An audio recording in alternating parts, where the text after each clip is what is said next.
Welcome to Movies in a Few Minutes. If you're new here, consider subscribing. A budding photographer, Haruto, meets a young, skilled hairdresser, Misaki. He instantly falls in love at the first sight of her and her nervousness. Misaki reveals that he was her very first client, which he finds endearing. Haruto bends the truth and introduces himself as a photographer. Haruto continues to return to get his hair cut by her, and the two start talking.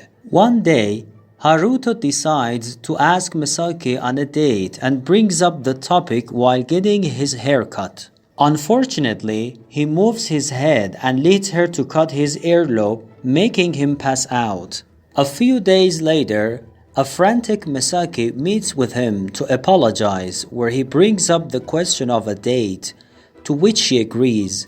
Misaki's protective older brother doesn't approve, however, as he only wants what is best for her. They go on the date to see sakuras or cherry blossoms, where Haruto reveals that he isn't a photographer currently and is at the crossroads.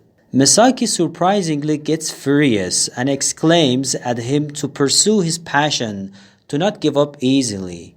Haruto, flabbergasted but determined, takes the advice seriously. He gets a job at a photo studio and continues to work hard. He then asks her out again and she accepts, much to his delight. They go out and have the time of their lives, leading to the two of them dating and enjoying each other's company. The smooth sailing story, however, comes to a halt here as Misaki falls slightly ill, which leads to a doctor's visit where she is diagnosed with progeroid syndrome, a disease that ages her extremely fast. It also is an extreme case for Misaki, leaving her with less than a year to combat the debilitating symptoms.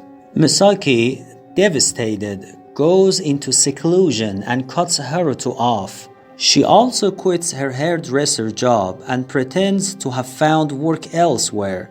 After a few months of leaving him in the dark, she lies and pretends to have found someone else, breaking his heart.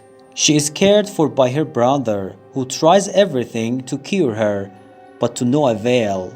They even try out expensive electromagnetic therapy, which was done by an external clinic that promised results. This, however, ended badly as the therapy was fake and the clinic was scamming their vulnerable patients looking for hope. A few months into the year, her disease continues to age her rapidly and slow her functions down, which makes her lose hope in life. Haruto, although heartbroken, tries to move on. He concentrates on his work and bears the fruits of his efforts, which heals him slightly.